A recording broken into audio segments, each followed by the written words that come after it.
दोस्तों आज की इस वीडियो में हम लोग कक्षा 8 की प्रश्नावली 3.3 के क्वेश्चन नंबर 12 को हम लोग यहाँ पे हल करेंगे। ठीक है ना। तो इससे पहले हम लोग 1 से 11 तक हल कर चुके हैं। प्लेलिस्ट में जाकर वो वाली वीडियो आप लोग देख लें। तो देखिए क्या दिया गया है, आकृति 3.28 यानी कि इस आकृति का जो नाम है आपकी बुक में 3.28 है। तो आकृति 3.28 में कोण पी, हमें देखिए कोण पी ज्ञात करना है, सॉरी कोण पी ये वाला कोण ज्ञात करना है और कोण एस ये वाला कोण ज्ञात करना है। यदि अब हमें क्या दे रखा है देखिए ये, तो हम देखिए यहाँ पे लिखेंगे हल में। ठीक, क्या है दिया है।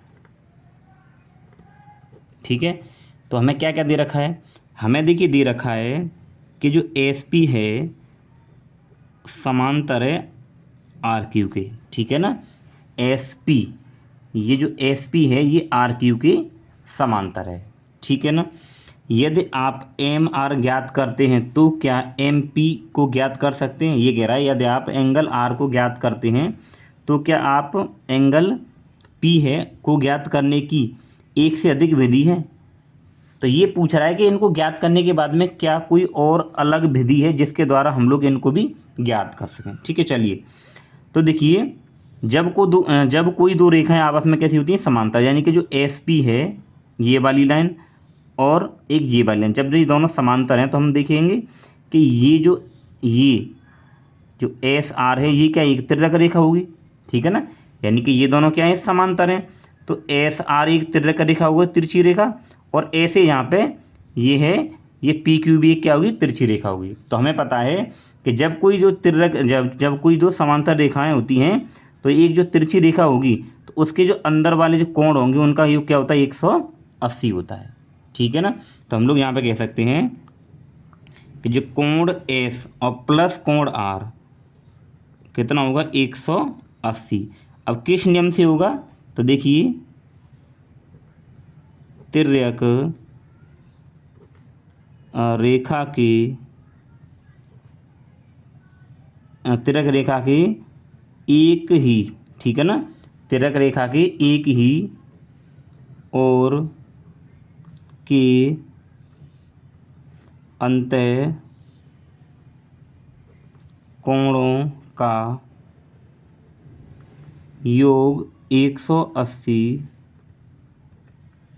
होता है। ये आपको लिखना पड़ेगा, यानी कि तिर्यक रेखा की एक ही ओर के अंत्य कोणों का योग, यानी इसका और इसका ये क्या होना चाहिए, 180 होना चाहिए जब कोई दो लाइन आपस में समांतर होती हैं। ठीक है ना, तो हम लोग देखिए अब यहाँ में देखिए इस तरीके से अगर बना होता है तो इसका मतलब होता है 90 डिग्री। क्या होता है, 90 डिग्री। तो हमें ये दे रखा है 90, तो angle S plus angle R कितना हो गया, 90 डिग्री बराबर 180। तो एंगल एस बराबर हो जाएगा 180, ये इधर आ जाएगा तो माइनस का 90, तो एंगल एस बराबर हो जाएगा 90 डिग्री। ठीक, तो हम लोगों ने एंगल एस को निकाल लिया। अब ऐसे ही सेम हम ये करेंगे। ठीक है ना, यानी कि ये दोनों समांतर रेखाएं, देखिए ये और ये दोनों समांतर हैं। ठीक है, तो ये होगी तिर्यक रेखा, तो ये वाले दोनों कोण क्या होंगे, 180 होंगे। तो यहाँ भी हम लिखेंगे angle P plus angle Q बराबर 180, और यहाँ पे भी जो प्रॉपर्टी लगेगी वो ये वाली लगेगी, तो आप लोग इसको यहाँ पे लिख सकते हैं। ठीक है, तो देखिए कोण पी हमें निकालना है प्लस कोण क्यू हमें दे रखा है 130, तो ये हो जाएगा 130 बराबर 180। तो कोण पी निकालेंगे तो 180 ये उधर जाएगा तो माइनस 130 हो जाएगा। ठीक है, तो कोण पी बराबर हो जाएगा 50 डिग्री। ठीक, तो कोण एस आ गया और कोण पी आ गया, यही दो हमें कोण यहाँ पे निकालने थे। ठीक है ना। अब देखिए इस क्वेश्चन में एक बात और कही गई है, क्या, यदि आप एंगल यानी कि आर ज्ञात करते हैं, ठीक है ना, अगर हमें आर निकालना हो, वैसे तो आर यहाँ 90 है, आर ज्ञात करते हैं तो क्या आप एम पी को ज्ञात करने की कोई और एक विधि है। ठीक है ना, इसके अलावा कोई एक विधि और, ठीक है ना, तो इसकी एक अन्य विधि है। तो देखिए हम लोग क्या कर सकते हैं, ये जो कह रहा है इस प्रकार से, क्या हमें पता है कि देखिए यहाँ से कि जो चतुर्भुज है, एक तरीके से ये क्या है, चतुर्भुज है। ठीक है ना, तो देखिए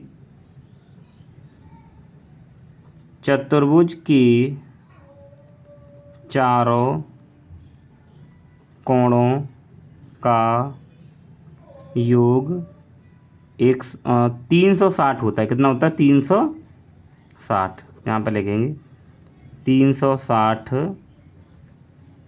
होता है। ठीक है ना, ये तो आपको पता है। यानी कि चतुर्भुज होता है उसके चारों कोणों का योग कितना होता है? 360 होता है।